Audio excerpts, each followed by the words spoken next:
Hello, this is David. And this is Salome. And welcome to the SOSN podcast. And, well, how have things been for the past couple of months? Well, the usual, staying indoors, trying to stay safe from a killing virus and all that fun stuff. Yeah, and not to poke light at what's going on, but yes, as of the recording of this, we are, in the middle of the COVID-19 pandemic. Well, who knows if we're in the middle? We might be very well at the very beginning, depending on what happens with this awful catastrophe going forth. But yeah, so I do thank you guys, obviously, for tuning in, trying to get your mind off things. I know things are pretty scary out there right now. A lot of people losing their jobs, a lot of people, losing their only source of income. So I really thank you guys for taking some time out of your day to listen to us, at least for a little escapism. So just keep on hanging in there. Do all you can do with social distancing. That's all we can ask for now. Stay safe, everyone. Yes, definitely. For the love of the holies of holes. The holies of holes, actually. The holiest of holes. Yes, please. Not my hole. That is not at all what came into mind, babe. Yes. But during the quarantine process, it's like everyone's staying at home, and it's like, hey, you can go play video games, you can go play your board games. You've got lots of books to read, hopefully, or you've got to paint or do some house chores, whatever it may be. Or one of the most common things is watching movies. And the thing was, have we been watching movies? Oh yes, and in particular when it came to this episode, because this is a special episode, we won't go into as much detail as previous episodes of Something Old, Something New. But the thing is that for the first time ever, Salome actually got to see some of the Universal monster movies. Yeah. It's so funny to me because we're like in quarantine, I'm one of those paranoid people, so I'm always scared. And David's like, you know what, honey? You know what would be a great movie to watch right now? Frankenstein. I'm like, so about a dead person coming back to life. Cool. Yeah. All right, let's watch it. And honestly, I can't believe it's so funny to me because I grew up, when I've said before going to Disneyland often, but another thing I used to go to all the time was Universal Studios because we had the annual pass for both of them. And this is going somewhere, guys, don't worry. So one of my favorite things to do at Universal Studios was the back studios tour, whatever the fuck you call it. Y'all people know what I'm talking about, okay? The studio backlot tour. That's what I'm trying to say. I don't care. But anyway, so that was one of my favorite things to do because I loved movies. As a young kid, I always wanted to be an actress. I wanted to learn about movies. Excuse my fork, that's my food. Because a girl is hungry during quarantine. So growing up, I knew so much about the Universal monsters. Mm-hmm. But I've never seen the movie. So I knew all the references. I knew where it was shot. I knew, who did the movie, the stories behind the movies, but never the actual movie. So going into it, it was so fun to watch. I want to call it a series, but what's the best way to say it? As they refer to them as the Universal monster movies. And it's like they're not, technically they weren't, all happening at the same time until after the Wolfman and after they were doing countless Frankenstein movies. Mm-hmm. That's when you had the crossover movie. And of course nowadays with the crossover, well shoot, now you got, all of the Marvel superhero movies or DC superhero movies. That's the ones that we're commonly, see nowadays. Mm-hmm. Seeing, Captain America and Iron Man get together as they're the stars of their own movies and they're in this one. So it isn't necessarily as new. It's just that the differences between the Universal monster movies and these movies is that they care more about the continuity in the Marvel movies and DC movies as well, as opposed to the Universal ones where there's not necessarily a continuity going at work here. But isn't that also in the sense of just how movies were made in general back in the day? Or is it just specifically with a series? Yes. And she actually put forth a good question. Now, the thing is that if you were to watch the Frankenstein movies, and you go from, you're watching Frankenstein, Bride of Frankenstein, Son of, and you go into, I believe it was Ghost of Frankenstein was next. And Really? then, I think it was, and that was Wolfman meets Frankenstein, or Frankenstein meets the Wolfman, and then you go into House of Frankenstein. But basically, it's either Ghost or House came first. If not, strike that, reverse it. But anyways, if you watch them, you notice there isn't a lot of continuity. Or how many times you would watch these movies? How many times did the Lon Chaney Jr. Wolfman die? How many times do you see the monster get burned to death or fall, or the castle collapses on him, stuff like that? You see it all the time. But the thing is that, of course, back then, they obviously didn't have television. They obviously didn't have VHS tapes, so we couldn't go and, watch those again. It's one of those where when a movie was released in theaters, it was released in theaters. And if you didn't get a shot to watch, say, Bride of Frankenstein, you weren't going to be able to see it until they do a re-release of it. So they weren't necessarily thinking of continuity, Universal Studios. They're thinking of, hey, we want to make money off of this with the monsters. And its own standalone movie, pretty much. I mean, try to do it that way, yeah. I mean, they might have a reference to what happened in the previous movie. Like, for example, if you watch Frankenstein Meets the Wolfman, you can see that in some shots it appears that the monster, played by Bela Lugosi, is speaking. Because originally he did speak, because in the previous Frankenstein movie called Ghost of Frankenstein, the character of Igor, played by Bela Lugosi, switches his mind with the monster, and so the monster, when he speaks, and I believe the monster was played by Lon Chaney Jr., I think, in that version of it, of the monster, and he speaks, and you hear Bela Lugosi, his voice, Igor, like, I am Igor! So then in the sequel, they're like, oh, we'll make it easier, but then everyone's like, oh, this is silly, so they got rid of it. But basically, I'm showing Salome. I showed her Dracula first, then I showed her Frankenstein, and I was going to go to Bride of Frankenstein, which then it hit me that throughout the years, there was one movie in particular I kept mentioning to Salome for her to watch, and that was a film called Gods and Monsters, which was released Gods and Monsters was an angel. Yeah, Sorry, and then and the thing is that after watching Bride of Frankenstein, now you know what the context of Gods and Monsters. Yeah, I totally got it where now. it lies, and that is in Thank the you, line. Anna. Yeah, the line from Dr. Pretorius, to a new world of Gods and Monsters. And the thing is that I kept mentioning Gods and Monsters all the time, and I was like, oh, this is one of my favorite films, and I thought, it would be best to maybe show her the movie after Bride of Frankenstein. I actually made the same promise to her after watching Frankenstein. Oh, no, I said to her, I wanted to show her Young Frankenstein, but I'm like, let's watch a couple of them so she could get, she could tell, like when she watches Young Frankenstein, how detailed Mel Brooks was in getting the feel right. Yeah. That it felt like, even though the film was 1974, it felt like it came from the 40s. And somebody's here and being a big poo-poo. I'll be back. So we'll be back 1 second. Okay, ladies and germs, we are back. Yee. Sorry, guys. It was my lipstick. It was very important. Yes, it was extremely important. And also, to be fair to everyone, anyone who's going out there working for Amazon or for the post office, it's you're all doing incredibly brave work at this time. And so you guys aren't jerks, except when we're recording. But no. How dare you?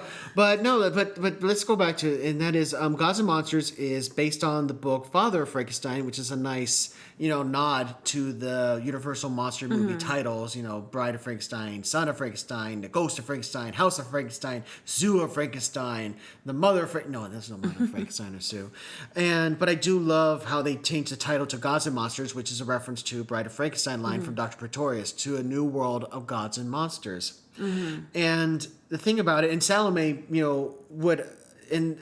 pointed this out to me often. She would lean over and ask me, like, okay, was this part true? Was this part true? Yeah. And this was based on a book. And the thing is, to clear it up, the book is a fictional account. I mean, the book itself in the film, because they're all fictional accounts if you think about it, even though they are based on true stories, we don't necessarily know what is exactly said or done during this, but nevertheless, it's a fictional account of the last days of James Whale, the director of Showboat, of The Invisible Man, and Frankenstein and Bride of Frankenstein. Yeah. Not the other ones, because those were directed by hacks. Yeah, I think that was directed by hacks. Yeah, that's true. That's what he ended up saying in the movie, right? Yep. I guess that's just my only issue, and it's not even an issue. I think it's just my own personal thing that I didn't know as much as I know about these movies, I never knew about the creator. Yeah. I did not know anything about the director. I don't know his history. I don't know anything. So when watching the film, when it's based on the true person, like, I guess you just have to keep in mind, this is not real, because there was a few times in the movie where I was like, excuse me? Who the fuck is this guy? Like, how, kind of coming out a little bit like sexual predator type of guy. So that was, I think, one of the first instances where I kept leaning to, and I'm like, wait, is this real? Is this really what happened? It's like, if you don't know about this guy, I suggest watch the movie without thinking, like, yes, no, it's based on that guy, but that's basically about it for now. As someone who doesn't know much about this guy, because the movie itself is amazing. It's phenomenal. The acting was amazing. Brendan Fraser, hello. I miss him so much. Ian McKellen was fantastic in this movie. Yes. And it just, an actor being able, especially for how this movie was, and there's things I didn't agree with the choices of the character, not the actor. What kind of felt predatorial, but if this actor did in such a way where you sympathized with him in a way, because we all at the end of the day understood what he felt, which he wrote into Frankenstein and Bride of Frankenstein, was the whole feeling of being alone and not accepted. Yeah. You know, so it's like, I guess that's why, jumping from what I was initially saying to just the broader sense, that's why I think Frankenstein lives on so well, is because, yes, I mean, in the surface, cool monster, comes from the dead, made from living, from different body parts and stuff. Yes. But the deeper sense of being lonely, you're taken away from your actual environment, him being dead, then coming back to life, and nobody wanting to be near him. Any person that saw him would scream and run away, and that wasn't even his intention. Like, he just wants to be loved, you know. And then now going to the creator of Frankenstein, which was he okay, now this is where I have to ask you, David, because you know more about him. Was he an openly gay man? Yes, and much as, because the thing is, and he does, and it's pointed out in the movie as well, very well done, is that is Hollywood doesn't necessarily care about, you know, what your sexual preference is. And actually the funny thing is, this is such a telling statement in regards to what's happening in the Me Too movement, and that is the two factors is this: one, that you are successful, and two, if you keep it out of the papers. If you do those two things, then Hollywood doesn't care. So if people, you know, cynically, they look at what happened with somebody like with the Harvey Weinstein and such, they don't care about the awful shit he did, because he made them money. He got them awards. So it's like, oh, let's look him away. But when the awards went away, when the success went away. Yeah, well, at least we know, and the whole, like, the world knows, that the biggest difference between the Me Too movement and this is that the Me Too movement is based on actual predators that have nothing to do with our sexual orientation. Now, in terms of this guy, that your orientation is something that you cannot hide. It's not something that you can choose. It's who you are. Yeah. And that Hollywood is just pretty much saying, well, you can be you, just don't be you. Yeah. You know, so it's like, that's the big difference between the Me Too movement and that as well. But in the sense of what you're saying, yes, like, I get it, but I don't know. I did love how this movie portrayed loneliness and really showed the progression of Ian McKellen's character. I forgot the guy's name. James Whale. Like you said, that he was suffering from strokes, and in the movie, that I guess because of that he would have a lot of flashbacks on not only his childhood, but when he was at war and then he was a younger man, thinking of his first love and what happened to him. By the way, before we get into that part, because that part broke my heart.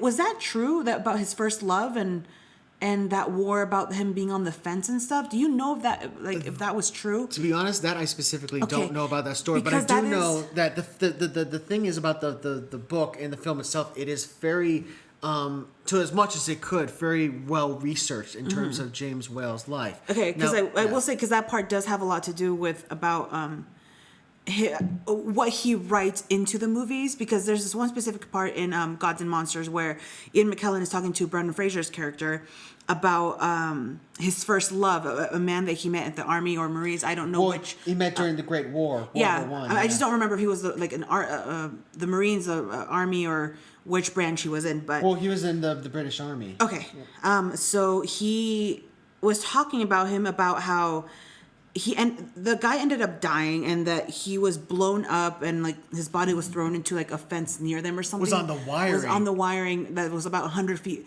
away from them. So he was close enough to see him, but not close enough to be able to retrieve his body. Yeah. So he was saying that every morning, him and his pals would pretty much have to go out and joke about his body being there. He's like, "Oh, hello, man! Like it's a bright, sunny day, or whatever," and that the last words pretty much of him talking to his lover, who's already dead, are jokes because he cannot flat out talk about his love towards him. And that goes into just being traumatized and shunned from society forever, that you're living this such traumatic event and you can't speak about it. And it kind of reminded me of how the monster is unable to speak. It's so traumatic of him coming back to life, him already knowing that he's dead, coming back to life and not being able to verbally speak on it. So that kind of just reminded me a lot about that story, and then how the monster was written, because it's not Frankenstein, it's a Frankenstein's monster. Yeah. Because that's something that you taught me, because I did not know this either. Oh yeah, about how like the whole like it's the monster, because that's been a fun one for all film fans. When they say Frankenstein, when they're referring to Frankenstein, are they referring to the doctor or the monster? And it's one of those where it's just become so synonymous that since you could say that the monster is a creation of Frankenstein, therefore it could be Frankie Jr., therefore calling Frankie the monster Jr. I mean, it didn't help. Didn't help that there was one of the Abbott Costello movies where I think it was that one of them kept. I think it was Costello. It kept referring to the monster as Frankie.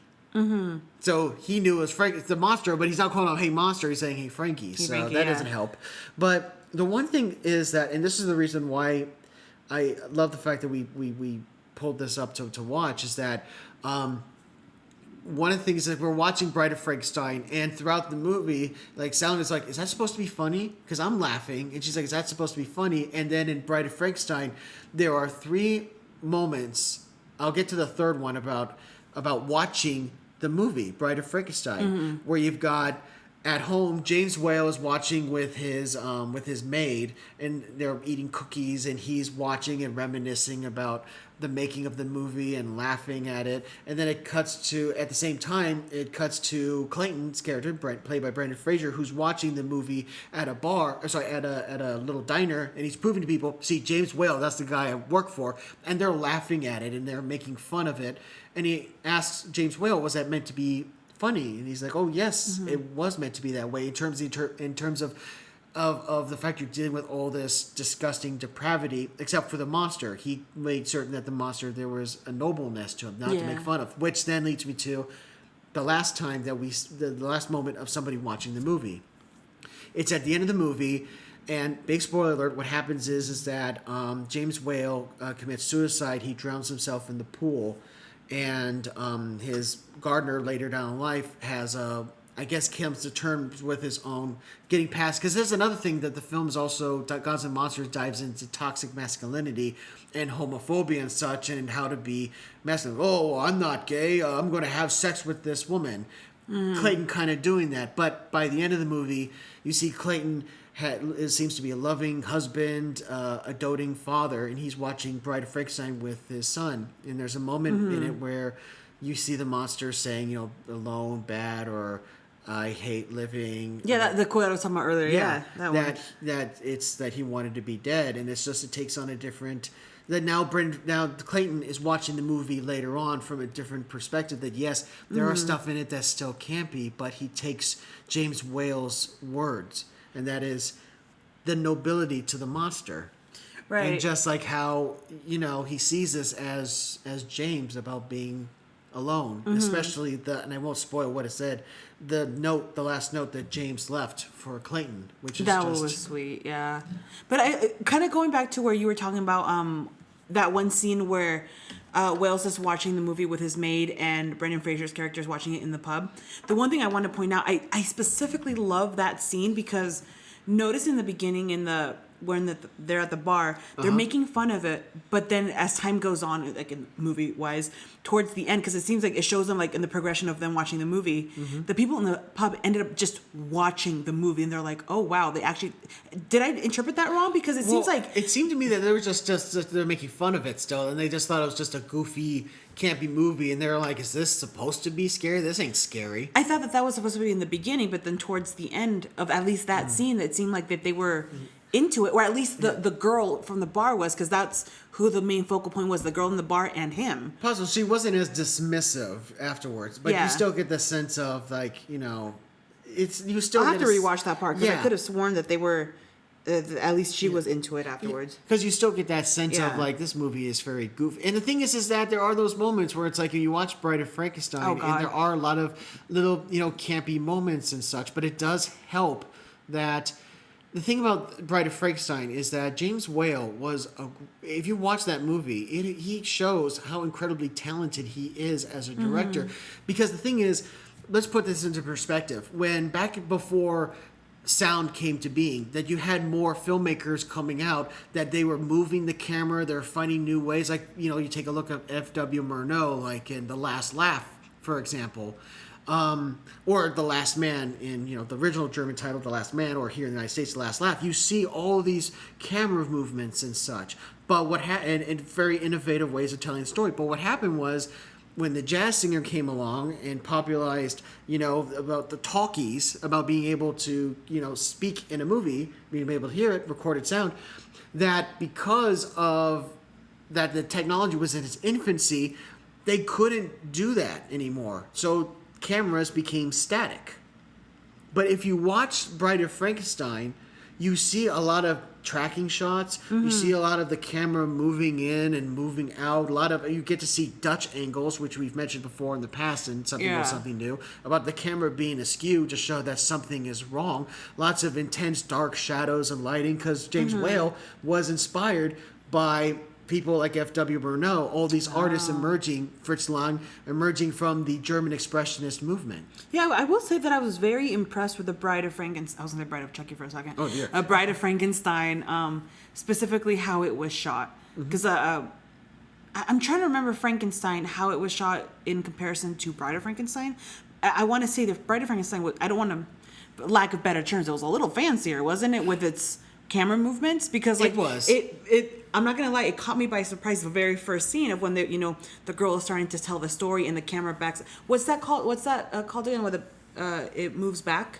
How it did, like in a long shot, like moving backwards. Well, usually what happen is that they'll usually have it on maybe they'll have it like on maybe they'll have it on a dolly, or sometimes they use zoom lenses if they're trying to get that look. Oh, okay. Sometimes they got moving it in or out. Sometimes they have like a tracking. Because bear in mind, what a tracking shot is that a tracking isn't necessarily in terms of you're following something. A tracking is if you have tracks on the ground and you put it on there, and that's how you move it. So is that what that shot is called? Because I'm not gonna lie, that shot threw me off. I mean, in a good way. It is what I think you're referring to. I believe that is indeed a tracking shot. Oh, okay. But you take James Whale versus Todd Browning and how he directed Dracula, and there's a lot more camera movements. There's a lot more creativity in terms of how James Whale directs, Frankenstein and Bride of Frankenstein versus Dracula. And so that shows you to me that James Whale, and also I highly recommend people check out The Invisible Man and also Showboat, and also another film called The Old Dark House, which was thought to be lost for a long time until finally they were able to discover it. It's another example of James Whale combining horror with gallows humor, dark humor. And that's why his movies have aged better than some of the other Universal Monster movies, because some of the Universal Monster movies get wrapped up in being utterly serious, and because of that... Like which ones? Like the old... Are you talking about the old ones? Like older ones, yeah. Okay, like which ones? Then I'm thinking that, for example, that Dracula hasn't aged as well as, say, Frankenstein, or especially Bride of Frankenstein. I don't think... Well, I will disagree with you. I don't think... Well, no, but that being said, that doesn't mean that Dracula isn't good. I still think Dracula is great, but it's just that in terms of which is aged better, in terms of storytelling, in terms of acting, especially in terms of how it's filmed, Bride definitely is. If I remember Dracula correctly, I think that's the beauty of the film, as it's aged on, that the simplicity is because there's movies nowadays are just so over the top. If you compare it to back in the day, Yes. it's so over the top in using the technology we have now, which I mean, to each their own, that's perfectly fine, and it's some type of services the story, go ahead. But with Dracula, it's just not only is the story simple, the camera simple, like it's still gorgeous. It's a gorgeous film, but it's simple. And I think that's why it ages well, that it's not so caught up in all this stuff that would completely outdate it. I mean, I can see that as well, but it's just that, I mean, if push comes to shove, for me personally, I would still have to go to Bride of Frankenstein as the one. Oh, that does, honestly, out of all of the movies, well, putting Gods and Monsters away from monster movies, like Gods and Monsters, I think it's a even if it's not a biography, Well, it's biographical approach. Yeah. Now, when it comes to the monster movies that we have watched together, anyway, Bride of Frankenstein by far is my favorite. Yeah. And it's so weird. My favorite shot is once they revealed the bride, and she's like looking all over the place. For some reason, it was just something so stunning, so beautiful, and just something very like authentic, yet like you can just feel it at the same time. It's like, yeah, like I don't even know how to explain it. Just that one part, I wanted to rewind it. The bride is fucking gorgeous, but it's just that shot, like, you know, she's looking everywhere and then she sees the monster and you're like, he has her bride. And then the scream happens. Yeah. And then your heart breaks. Like for me, I felt so many emotions within those last 10 minutes, I guess, from when she was like, how long was it until the movie ended? It was about 10 minutes, right? When she was revealed till the end. She was only revealed in like the last 5 minutes. 5 minutes. Okay, so those last 5 minutes, see her, you know, it was such a roller coaster of emotions for me. Because at first I was like, oh my gosh, she's beautiful. Holy shit, she's alive. Like you're just like with, you know, and whatever. And then it's like, oh my God, Frankie has his own bride. Like, oh my God, that's great. No, she hates him. No, he's heartbroken. No. And my heart was just like, that movie. But I will say my favorite scene of the whole movie, and I want to talk to you about this because I feel it goes into Wales and who he was as a person and all that stuff. That scene when Frankie meets the blind man, I wanted to cry. I genuinely wanted to cry. One, I'm just an emotional bitch. Like, that's who I am. But it's just knowing Wales's background, the little that I know, and please, viewers, if you can see us, but if you guys have any comments about this, please let us know, because I don't know much about him, and I mean, obviously David could fill us in, but I would love to hear other points of view. Is that as a gay man, having to basically be open about who he is without being open, and this monster who feels so misunderstood, unable to speak, meets a man who cannot see what other people see, but could hear who he is. Yep. You know, and then just being able to just take him in. Literally, he took the monster in, and he's like, God, I have been asking for a friend all these years, and you finally brought him to me. And it's just like kind of feeling like the blind man represented what Wales wanted in the world. Just the world in general, not just a companion by his side. It's just the world. Like, can you see me for who? Don't see me what you see. Who am I kissing? Who am I touching? Whatever. Listen to who I am. Can you see me? Yeah, can you see me without seeing me? And I just thought there was something so beautiful about that. Because I remember after watching Bride of Frankenstein, you were telling me how there's some film scholars that talk about the gay undertext of the movies and stuff. Yeah, the gay subtext. Yeah. Undertones, The undertones. And at first I was like, nah, I really don't see it. But this is without me knowing whatsoever about the creator. That I don't want to say that maybe it was purposefully done or subconsciously. Like, I don't know, obviously. Like, unless the director flat out said it, I don't know. But there was something so... Once I saw Gods and Monsters, I instantly knew. I was like, oh, I can see it. I can see it. You know? Yeah, you know what that reminds me of, you pointing that out, is that... Because that comes into this whole bit about the artist. And in particular, if an artist meant to do something like this or that, especially due to the auteur theory, and we know about like that the director is the theory being that the director is the author of the film, and the idea behind it is that that subconsciously that's what the artist was trying to do. To use as an example, on an episode of Inside the Actor Studio that James Lipton had with Steven Spielberg, James Lipton brought up Close Encounters of the Third Kind, and he mentioned the divorce between Spielberg's father and mother. And he says that, okay, so let's take a look in Close Encounters of the Third Kind, how humans and aliens are to speak with each other. And that is, Spielberg's father was computers, and his mother was into musician. So how do they communicate, the humans and the aliens? They communicate. The humans use communication through music, do do do do do, but it's through technology.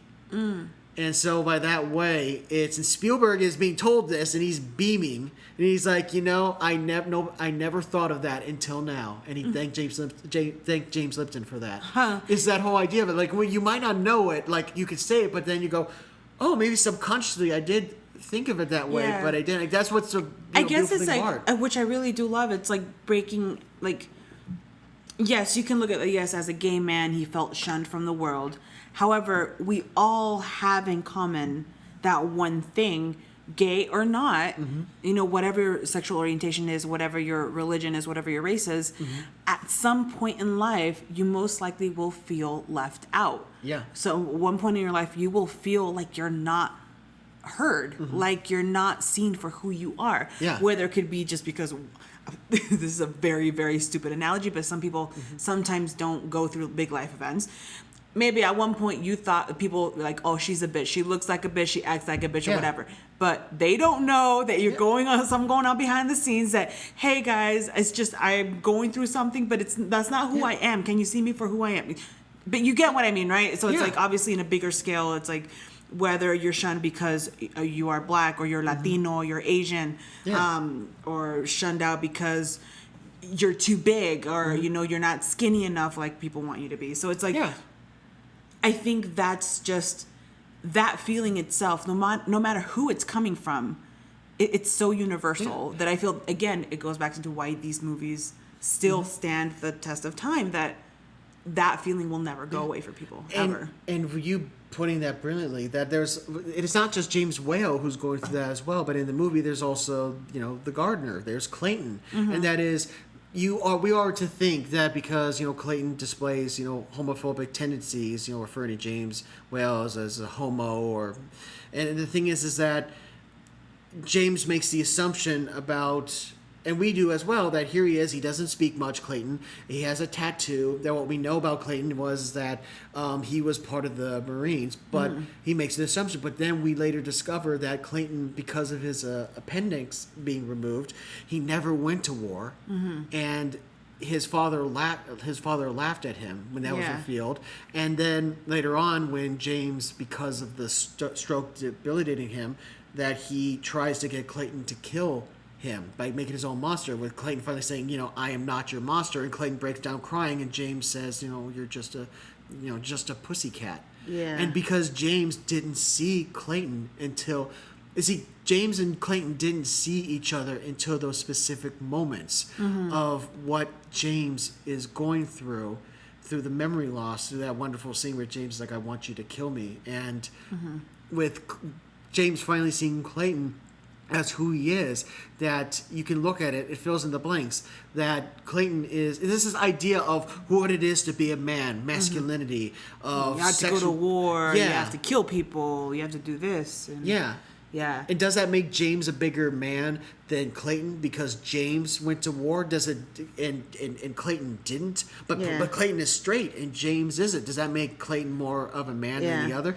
And it isn't about that. It's about understanding one another and putting aside that machismo bullshit that hurts and ruins people, that puts them in that pressure that if you don't act this way, if you don't act that way at all, then you're a misfit, you're an outcast, and you'll die poor and lonely. Yeah, that's why I think I love that scene I was talking about earlier, where Wales was telling Clayton about Clayton. Yes. Okay, Clayton, about his story of his first love at war and about the body being in the wiring wires, fence and yeah. stuff. Because watch Clayton's face, like as with like the few times it reveals, like the movie reveals his face and stuff. It's that slow understanding of he's not just talking about a man that he loved. Like forget about that what in his mind the quote unquote gay context of it. This man lost a love, and and then being traumatized. How many years later? Yeah. So many years later. And I think that was a beautiful moment where Clayton was starting to understand that, okay, I'm not just looking at in his words, homo. I'm looking at a man who lost. A man who will never, probably in his mind, will never feel that again. Yeah. Who will have to live with the fact that he had to hide it and make fun of the dead body of his loved one. Yeah. It's like, that's why I love that slow reveal. Like, Clayton was starting to understand him in that aspect. And then kind of going back the other way around into that scene that you talked about where Wales, I guess, finally sees him for who he is. He's not his monster. Excuse me. I thought I was going to burp. I don't want to burp. Yeah. Sorry. My breakfast was good, okay? It was delicious. But so I just thought it was very, going back to this, I thought it was very beautiful. Yeah. Sorry, that was such a weird segue. So, and in particular, it's because of what we know about James Whale, but because of Gods and Monsters, you watch Bride of Frankenstein, and also watching, Gods and Monsters, and just because we watched Bride of Frankenstein, just before it, and just how that movie reflects how I feel about not only Gods and Monsters, but then by proxy, Gods and Monsters helps me reflect on Bride of Frankenstein. Now, remembering like what James Whale was going through and such, and it definitely made it more profoundly moving. Now, the one thing is, I just thought of something. Oh, what's that? No, I was. Oh, you tell me if I'm wrong. Like now, if we're gonna start going to like, let's say the Bride of Frankenstein and Frankenstein did have gay undertones to it. Yes. When it came to the bride being made, is she's considered what society says a man should have, right? A beautiful woman, right? And they're like, okay, she's a woman now. She's gonna go with a man, and everything should be perfect. Yeah. But even herself couldn't come to be with what society thought you should. You are a dead woman. You need to be with a dead man. Yeah. That even that didn't work. But that's not what it's supposed to be. Like, so your society, your standards of, in this case, a dead man needs to be with a dead woman. Well, no. Who's to say that that's the good fit? Like, who says that's supposed to be that way? I don't know. I just thought of it. Like, that's interesting to me. And the thing is that, I mean, as wrapping up on this, is that I feel that like I've said this before, but Ian McKellen is the star of the movie, James Whale, and I've always said that not only was this performance one of the best performances you ever see, but that's a performance that definitely should have won at the Oscars that year over Roberto Benigni's performance, which has aged as well as cheese. So hey, some cheese ages very well. Excuse you. Not this cheese. Okay, I will not say anything about it because I have not seen the movie. Yeah, definitely not this cheese. But the other thing is that also bear in mind that we watched the other day. We watched Cats and just seeing that should be its own podcast, man. Oh, jeez. And the thing is that seeing Ian McKellen, kind of hiss meow, and meow, meow, meow, and seeing all that, and you're like, oh my goodness. But then it's like, oh, let's put on no. That's Ian McKellen hamming it up in a bad movie. Let me show you Ian McKellen, and shows you how incredibly brilliant he is as an actor. Because watching that movie, and even in an interview, Ian McKellen said that this was a part that was so close to him that both he and James Whale were actors. That James early on as a young actor, while Ian pursued it more than definitely pursued it as opposed to James. That both were British and both were gay, and that way. The thing is that Ian McKellen would look at that and be able to open up about him. And so when watching the movie, I don't know necessarily is like, oh, I'm definitely not watching Ian McKellen, but when I watch it, I think I'm seeing maybe all of the insecurities and all of the pain that Ian McKellen went through in his life and being reflected through James Whale in terms of his wanting to be loved, his search for love, being thought of as an outcast or a misfit. But also, all of that was masked by this. I don't even know what the right word is, because the way Ian McKellen did it, that insecurity that you're talking about is not prominent. It's not like, you have to catch it at the right moment. Exactly. Like you have to be basically looking into his eyes when you're watching this movie to catch that insecurity, because he plays it. Oh my God! The more I speak about it, the more I think about it, I think it is. Well, is it one of my favorite movies? No. Only because of what I spoke about earlier, like because I don't know who this movie is based on yet. I guess I can't put that emotional thing to it. However, it's such a brilliant film. But I will say this is one of my favorite performances in general, because it's so well done. And I understand. I mean, like, I think I've spoken about it here. I'm like, as an openly bisexual woman who has gone through her own issues too, seeing not only Bride of Frankenstein, what I was talking about earlier, like being accepted, and there's like moments of like with the blind man finally feeling accepted for who you are. You're my blind man, baby. I love you. But also, like, when it came to Ian McKellen's performance, that he had to, like, I guess James Whale was, I don't want to say flamboyant, because that's not the word. He was very, like... Open. He was open. Well, yeah, he was sort of. He was open with who he was without saying who he was. And Ian McKellen was good at, when he was open of who he was without being open of who he was very confident in it, but the eyes said something else. It was it's very hard to explain it, but please watch this performance just for that.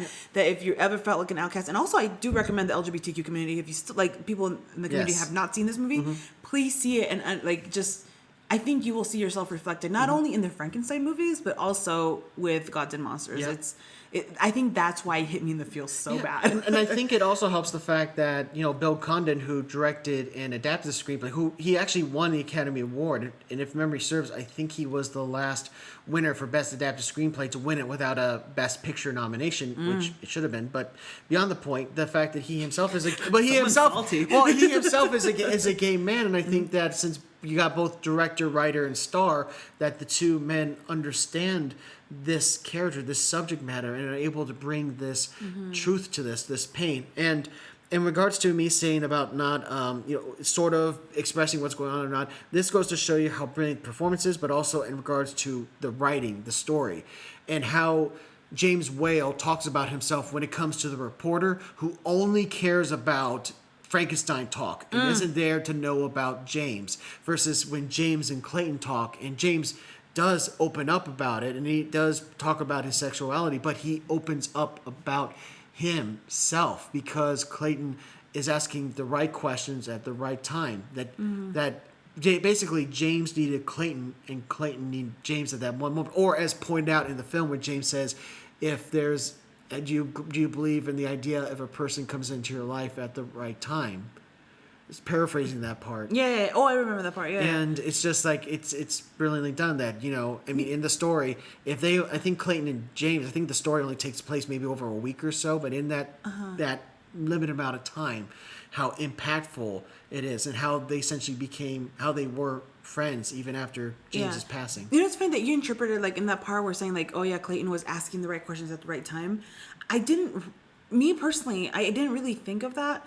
I guess I took it as, like, he's asking the same I don't want to say the same questions, but with a different intention. Yes. He's trying to get to know the man, like, oh, why did you do this movie? Or why did you, instead of a crazed fan, well, why did you do this movie? There's, like, it could be the same question asked for different intentions. And I think that's what helped open up, I guess, I don't say their friendship, but open up that dialogue with both of them and being able to, like, find themselves, I guess. It's just this man is, like, I guess, seeing me for who I am, still asking the same things, but interested in me instead of my movie. Yeah, exactly. So I thought that was cool. Exactly. So as David, I thought this wasn't gonna be long. Yeah. So anyways, as we conclude, poop face. I love you. I love you too. So as we conclude, that we highly recommend. Check out Bride of Frankenstein. Check in Gods and Monsters. It would make for it makes for a great double feature. Triple feature. Just watch Frankenstein, The Bride of Frankenstein, and then Gods and Monsters. Yeah. Honestly. Or in Young Frankenstein too, for that matter. Oh my God, we didn't even talk about Young Frankenstein. I think that should be its own different podcast in general. But yes, throw in Young Frankenstein after watching all three first, because, like, unless you're starting to get a little sad face, then watch Young Frankenstein for a little, like, Well, watch it after Gods and Monsters, so if you're still feeling down about what you saw, at least you'll be happy. Exactly. At least you'll get a good I was laugh. going to say cleansing palate, but that's not what I meant. But anyways, folks, this is David. And this is Salome. And this is SOSN Podcast, and we will be back with another SOSN episode, and it's going to be a lot of fun, and everyone, please stay safe. Yes. And wash your hands. Yes, 6 feet apart, masks on, and drink till no end. Oh, yeah.